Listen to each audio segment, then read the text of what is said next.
तो आज हम सोलो लेवलिंग सीजन 3 के एपिसोड नंबर 8 को कवर करने वाले हैं। तो वीडियो को शुरू करने से पहले आपसे एक रिक्वेस्ट है कि आप वीडियो को एंड तक जरूर देखना। तो चलो वीडियो को शुरू करते हैं। तो प्रीवियस एपिसोड के आखिर में हम लोगों ने देखा था कि जिन्हू लिगिया से पूछता है क्यों जो रूलर्स है वो इस दुनिया में बीस्ट को भेज रहे हैं। तो अब अगले एपिसोड के शुरुआत में हम लोग देखते हैं लिगिया जिन्हू को उस बात का रिप्लाई देता है जैसा मैंने कहा था कि वो लोग वार की तैयारी कर रहे हैं और वो इस दुनिया को बैटल फील्ड में बदलना चाहते हैं जिससे वो मोनार्क से फाइट कर सके। लेकिन जिन्हू ना लिगिया की बातों पर सही से भरोसा नहीं कर पा रहा होता है और उससे कहता है कि वो लोग इस दुनिया को बैटल फील्ड में बदलना चाहते हैं बीस्ट को सेंड करके, लेकिन ये चीज काम कैसे करती है। तो लिगिया बताता है यह सिंपल है, वे लोग तुम्हारी दुनिया में माना को इम्ब्यू कर रहे हैं। और यह सुनकर ना जिन्हू भी चौंक जाता है, लेकिन लिगिया अपनी बात को कंटिन्यू करता है कि जब मैजिक बीस्ट गेट से बाहर निकलते हैं तो उन्हें एज अ कर्स देखा जाता है और माना को एज अ ब्लेसिंग। और काफी सारे लोगों को इस बात पर बिलीव है कि जिस भी ऑब्जेक्ट के अंदर माना कंटेंट होता है लाइक एसन स्टोन, माना क्रिस्टल, वो अभी समय के ग्रेटेस्ट सोर्स ऑफ एनर्जी बन चुके हैं। और अब जिन्हू उससे बोलता है कि तुम जो वार कह रहे हो उसका एक्चुअली में मतलब क्या है। तो लिगिया इस बात का जवाब भी देता है अब जल्दी एक रीमैच होने वाला है बिटवीन मोनार्क्स एंड रूलर्स और उससे पहले तुम्हारी जो यह दुनिया है वो हेल में बदल जाएगी। तो जल्दी करो, हमारे पास टाइम नहीं है। अगर रूलर्स और मोनार्क्स को पता चल गया कि हम लोग आपस में मिल चुके हैं तो हमारे बीच इंटरफेयर करेंगे और ऐसा हो सकता है कि जो रूलर्स हैं उन्होंने अपनी चाल चलना शुरू भी कर दिया हो। और उसकी बातें सुनकर ना जिन्हू उसे बोलता है कि तुम कह रहे हो कि वो कमीने मेरे पीछे आएंगे, लेकिन ऐसा क्यों। तो लिगिया जवाब देता है कि क्या तुम अभी तक यह नहीं जानते हो कि तुम्हारे पास जो ये पावर है ना वो एक्चुअली में तुम्हारी पावर है ही नहीं, जिसने मोनार्च को बिट्रे किया है। और इसलिए अभी तुम मोनार्च और रूलर दोनों का टारगेट हो और मैंने अभी कसम खाई है कि मैं तुम्हारे साथ रहकर उनसे फाइट करूंगा। और क्या तुम मेरी हेल्प करना नहीं चाहते हो। लेकिन उसकी बातें सुनकर जिन्हू अपना थोड़ा ऑरा रिलीज करता है और वो थोड़ा सा ना आइसबोर्न की तरह लग रहा था और उसे कहता है अगर तू रियली में मेरा हेल्प करना चाहता है तो कैसा रहेगा कि तू मेरा एक शैडो सोल्जर बन जाए। और एसबन की एक छोटी सी झलक देख कर ना जो लिगिया होता है वो चौंक जाता है और फिर से वह संगजिनू को देखता है और अभी संगजिनू ना नॉर्मल हो जाता है उसके लिए। और लिगिया उसे बोलता है कि जो मोनार्क और रूलर्स हैं उन्होंने स्पिरिचुअल बॉडी को प्रोजेक्ट कर रखा है और स्पिरिचुअल बॉडी को डिस्ट्रॉय किया जा सकता है अगर तुम उन्हें मार डालो,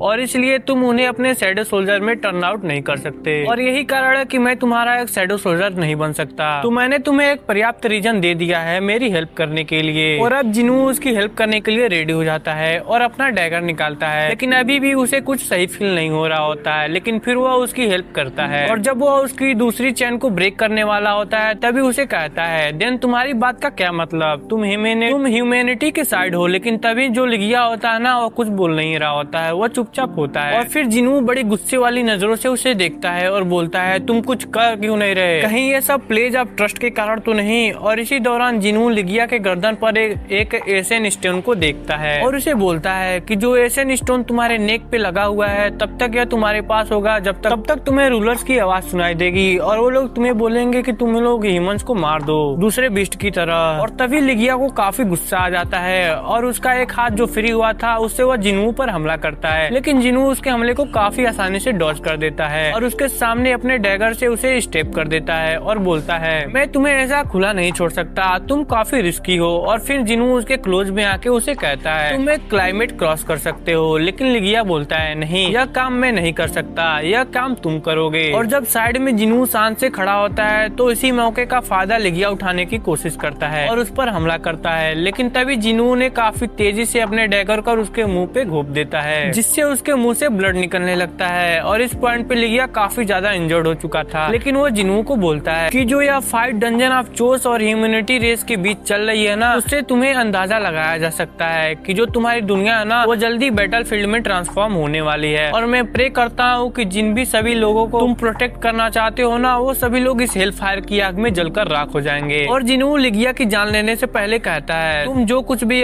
कह रहे हो ना ऐसा कुछ भी होने वाला नहीं है। और आखिर में जिन्हू उसकी गर्दन काट देता है और इसी के साथ फाइनली लिगिया को हरा देता है। और जब जिन्हू वहाँ से जा रहा होता है तो बस वह यही कहता है कि यह काफी बुरा है, मैं उसे अपनी शैडो सोल्जर में टर्न आउट नहीं कर पाया, लेकिन इसके बदले में मैंने ये ले लिया, ये जो तुम देख रहे हो ना यह चीज लिगिया से मिली है। एंड देन फिर वहाँ से निकल जाता है। उसके बाद सीन चेंज होता है और हम लोग देखते हैं एक घर को जहाँ पे दो लोग आए हुए थे किसी से मिलने के लिए। जिस बंदे से वो लोग मिलने आए होते हैं ना उसका नाम होता है क्रिस्टोफर रीड, जो कि एक नेशनल लेवल हंटर है। और जो लोग उससे मिलने आए होते हैं ना वो और कोई नहीं डिप्यूटी डायरेक्टर और मिस सेलनर होते होते हैं। एंड देन हम लोग देखते हैं कि वो लोग एक जगह पर बैठे होते हैं जहाँ पर क्रिस्टोफर रीड होता है। वो उन्हें सीधे बोल देता है कि अगर कोई गेट वगैरह का सीन है तो मैं अभी काफी बिजी हूँ और मैं वहाँ नहीं जाने वाला। और फिर मिस सेलनर बोलती हैं हम लोग यहाँ पर इस चीज के लिए नहीं आए हैं, इससे भी ज्यादा इम्पोर्टेंट काम है। और फिर क्रिस्टोफर रीड बोलता है क्या कोई ऐसी चीज जो यस रैंक के गेट से भी ज्यादा इम्पोर्टेंट है? मिस सेलनर उसे बोलती है यहाँ काफी ज्यादा चांस है तुम फ्यूचर में मारे जाओ। और यह सुनकर ना वो काफी ज्यादा चौंक जाता है और सबसे पहले गुस्से में अपनी चाय की कप को रखता है और बोलता है मिस सेलनर जो भी आपने मेरे लिए किया मैं उसका आभारी हूँ, लेकिन मेरे को लगता नहीं कि अभी यह कोई मजाक वगैरह का समय है। और फिर वो गुस्से में मिस सेलनर की तरफ देखता है और बोलता है कि क्या कोई इतना केपेबल है कि वो मुझे मार सके? और क्या आप सीरियसली तो हो ना? और फिर मिस सेलनर उससे कहती हैं मेरे को तुम्हारे बारे में एक सपना आया था जहाँ पर तुम्हें कुछ लोगों ने एक साथ घेर लिया था। लेकिन यह बात सुनकर ना वो वहाँ पर काफी ज्यादा भड़क जाता है और यह डिक्लेयर कर देता है कि मैं एक नेशनल लेवल हंटर हूँ। इसका मतलब यह है कि मुझे कोई भी नहीं मार सकता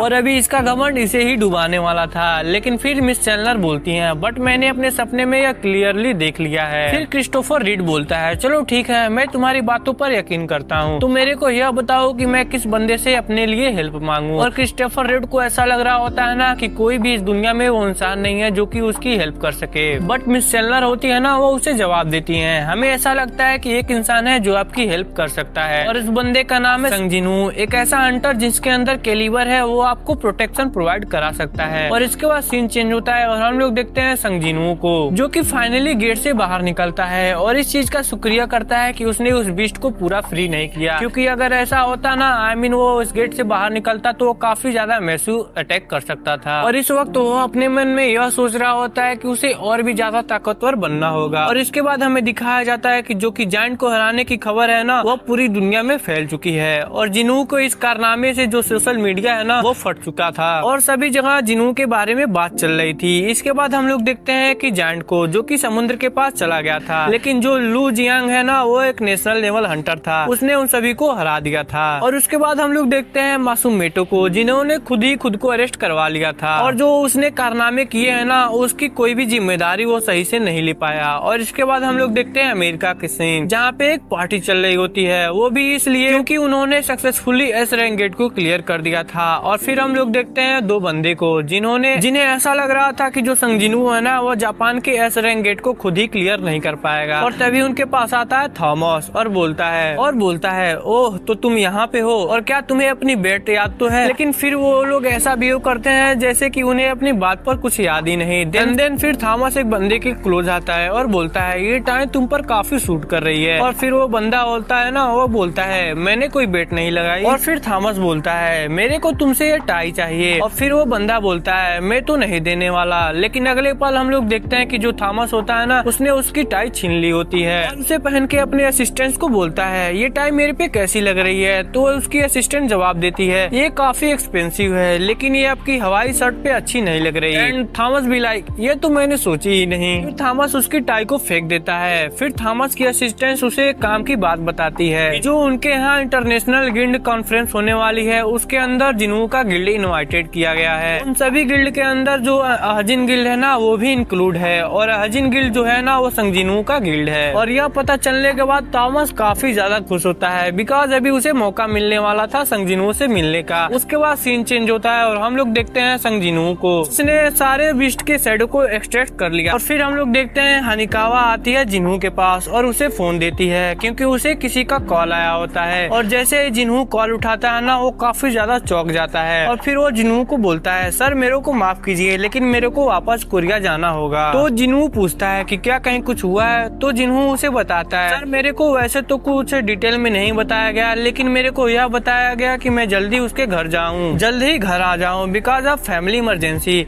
और इसके बाद हम लोग देखते हैं हॉस्पिटल का सीन जहाँ पर जिन्हू को पता चलता है उसके जो फादर हैं वो इटर्नल स्लम्बर में जा चुके हैं और वो एक अभी गहरी नींद में है, जो देखकर जिन्हू वहाँ पर चौंक जाता है और अपनी फादर के पास जाने की कोशिश करता है। लेकिन उसके सामने जो असिस्टेंट होता है ना वो उसे रोक देता है। और हंटर जो अपने माना को कंट्रोल नहीं कर सकते बस उनके लिए एक खराब सिचुएशन ही क्रिएट करेंगे। और इसके बाद जिन्हू ना वहाँ पे काफी ज्यादा निराश हो चुका था, वो खुद को एक नकारा बेटा ही समझ रहा होता है। साइड से जिन्हू का जो असिस्टेंट होता है ना वो उसे किताब देता है और जिन्हू उसे बोलता है यह क्या चीज है? तो वह जवाब देते हुए बोलता है यह एक ऐसी चीज है जिस पर चेयरमैन चेयरमैन काम कर रहे थे अपनी कॉन्शियसनेस खोने से पहले। और जैसे ही जिन्हू उस किताब को खोल के देखता है ना, वो नोटिस करता है कि उसके फादर ना उसकी अचीवमेंट को संभाल के एक किताब में रखे हुए थे। तो देखकर जिन्हू वहाँ पे काफी ज्यादा इमोशनल हो जाता है। और फिर उसका असिस्टेंट उससे बताता है कि ऐसा नहीं है कि जो चेयरमैन है वो आपसे प्यार नहीं करते, उनकी आपको लेकर काफी हाई एक्सपेक्टेशन थी क्योंकि वो आपसे बहुत प्यार करते हैं। और अब जैसे ही वो लोग घर जा रहे होते हैं ना, वैसे जिन्हू को कुछ फील होता है और फिर वो पीछे मुड़कर देखता है, लेकिन उधर कोई नहीं होता। लेकिन उधर एक्चुअली में कोई था जो कोई और नहीं अपना जिन्हू होता है। और वह उस जगह आ चुका था जिस जगह जिन्हू के फादर थे। एंड देन वो अपनी होली वाटर ऑफ लाइफ के बोतल को खोलता है। और अभी तुम लोग इधर समझ चुके होंगे कि जिन्हू आखिरकार यहाँ पर क्या करने आया था।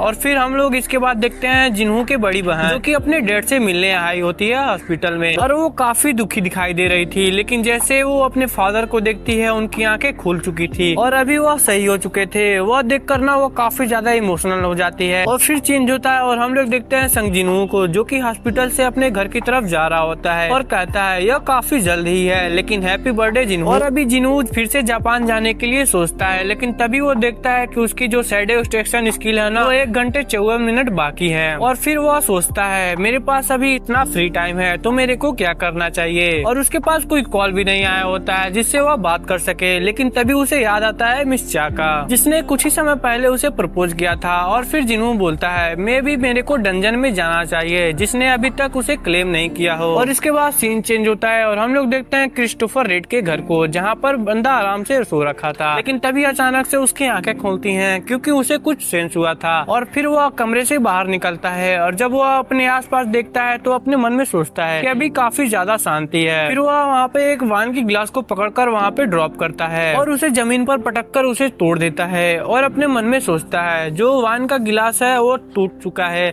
लेकिन अभी तक मैंने कुछ भी सुना नहीं। और अभी उसको समझ नहीं आ रहा होता है कि उसके साथ चल क्या रहा है। लेकिन फिर वो सीढ़ियों की तरफ देखता है और बोलता है उधर कौन है। और फिर क्रिस्टोफर रीड को डिप्टी डायरेक्टर की एक बात याद आती है जब उन्होंने चेयरमैन गो का नंबर दिया था। लेकिन अभी भी वो अपने मन में यही सोच रहा होता है कि क्या उन्होंने सच में मेरा फ्यूचर देख लिया है। और इसके बाद क्रिस्टोफर रीड के घर में एक मुनार्च समन होता है। इवन उसके पीछे भी 2 मुनार्च होते हैं। एंड देन एक मुनार्च अपने साथी को बोलता है अगर तुम ह्यूमंस को ऐसे जाने दोगे तो तुम कुछ भी गेन नहीं करोगे। और जो क्रिस्टोफर रीड होता है ना, उसे उस मुनार्च की बात समझ नहीं आती और फिर वो चिल्लाते हुए बोलता है अबे तुम लोग बोल क्या रहे हो। और फिर वो जवाब देता है मैं तुमसे बात नहीं कर रहा, मैं उससे बात कर रहा हूँ जो तुम्हारे ऊपर है, जिसने मेरे को तुमसे कनेक्ट किया है। और फिर क्रिस्टोफर रीड अपने पावर्स को रिलीज करता है और उसे बोलता है क्या मैं तुम्हें कोई मजाक लगा रहा हूँ। और इसके बाद क्रिस्टोफर रीड जो होता है ना, वो अपनी फायर पावर को रिलीज करता है और जो उसने कपड़े पहने हुए थे ना वो भी जल जाते हैं। एंड देन वो बड़ी चोट में बोलता है आज जाते जाते मैं अपने हाथों से किसी न किसी एक को तो मार जाऊंगा। और फिर वो एक मुनार्च पर हमला कर देता है और इस हमले का इम्पैक्ट ना होता है ना, जो घर होता है ना वो तबाह हो जाता है। और ये तुम लोग अपनी स्क्रीन पर देख सकते हो। एंड देन सीन शिफ्ट होता है और हम लोग अगले पैनल में जिन्हू का स्टेज देखते हैं। और तुम लोग खुद ही देख सकते हो कि अभी इस वक्त जिन्हू का जो लेवल है ना वो 122 हो चुका है। और इसके बाद जो जिन्हू होता है ना वो गाड़ी में बैठा हुआ होता है और उसे देखने के लिए ना जापान की लाखों ऑडियंस आई होती है। और फिर साइड से बेरू जिन्हू के पास आता है और बोलता है मेरे किंग, जो आपके सब्जेक्ट है ना वो आपको रिस्पेक्ट देने के लिए आ रहे हैं एंड एटलीस्ट आपको उन्हें एक्नॉलेज करने के लिए अपने हाथों को ऊपर उठाना चाहिए। और यहाँ पे ना बेरू जिन्हू को एक एथिक समझ रहा था। और फिर हम लोग देखते हैं एरोप्लेन को, जिसके अंदर बैठ के जिन्हू वहाँ से निकल जाता है और बोलता है फिर कितने % चांस होंगे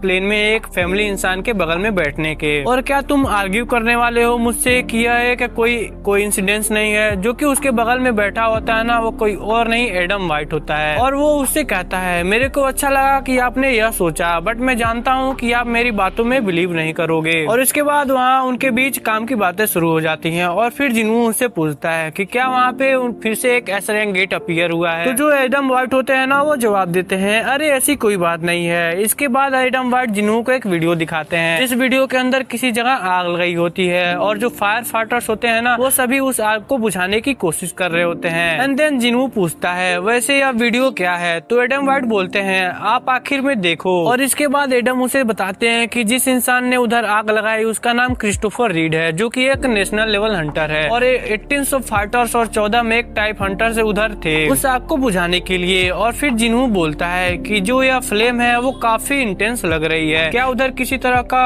कॉन्फ्लिक्ट हुई है और क्या क्रिस्टोफर रेड। और तभी ना एडम वाइट अपना सर हिलाते हैं और हम लोग देखते हैं कि जो क्रिस्टोफर रेड है ना, उसका गेम ओवर हो चुका है और जो एडम वाइट है ना, वो फिर से अपनी जेब से फोटो भी निकालते हैं और दिखाते हैं जिनू को। उन्हें लगता है कि ब्यूरो ऑफ हंटर्स को लगता है कि जिस बंदे ने उसका यह हाल किया है वो यह है और यह कोई और नहीं, जिनू के फादर ही हैं। जो सुनकर जिनू को काफी ज्यादा गुस्सा आ जाता है और वो एडम वाइट को आसमान में उड़ाता है और उसका गला वहीं पे दबोच देता है। एंड देन फिर उससे कहता है कि क्या यह किसी तरह का मजाक चल रहा है, मैं तुम्हें यहाँ से अभी जिंदा जाने नहीं दे सकता। और एडम वाइट का जो साथी होता है ना, वो कुछ कर नहीं पाता क्योंकि उन्हें कुछ करने से रोक देता है और जिनू को बोलता है जो इस इंसान की फोटो है ना, वो डंजन से निकली है और मेरे को ऐसा लगता है कि यह वो इंसान नहीं है शायद जिसके बारे में आप सोच रहे थे। और यह बात सुनकर जिनू वहाँ पे चौंक जाता है और बोलता है एक डंजन। एंड देन जो वो एडम वाइट होते हैं ना, वो उसे एक हादसे के बारे में बताते हैं जो उसने हांग डोंगसुक के साथ किया था।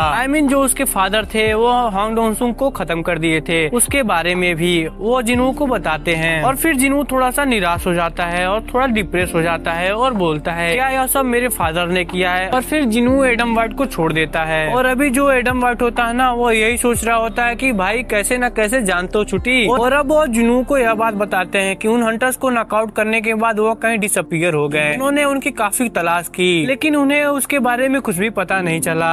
लेकिन उन्हें जिनू के फादर के बारे में कुछ भी पता नहीं चला, ऐसे जैसे कि उसके फादर है ना, वो आसमान में गायब हो गए हों। और जब वो उसे यह बात बता रहे होते हैं तभी जिनू उनसे पूछता है तुम मेरे को यह बताओ कि तुम यह फोटो मेरे को क्यों दिखा रहे हो। तो एडम बताता है कि जो अपकमिंग इंटरनेशनल गिल्ड कॉन्फ्रेंस होने वाली है जिसके अंदर सभी मेजर्स गिल्ड के रिप्रेजेंटेटिव आएंगे, वहाँ पे जिनू के फादर को उन्हें एक रेड नोटिस दिया जाएगा, जिसका मतलब ये होता है कि अब वो पूरी दुनिया के लोग है ना, वो जिनू के फादर के पीछे पड़ जाएंगे। और इसी के साथ अपना जो एपिसोड होता है वो यहीं पर खत्म होता है। और हाँ, तुम लोग कमेंट बॉक्स में जरूर बताना कि तुम लोगों को यह एपिसोड कैसी लगी। मैं पूरी कोशिश करता हूँ कि तुम लोगों को अच्छे से एक्सप्लेन कर सकूँ, तो इसलिए तुम वीडियो को लाइक एंड चैनल को सब्सक्राइब जरूर कर लेना। तो मिलते हैं किसी और नई वीडियो में, तब तक के लिए सायोनारा।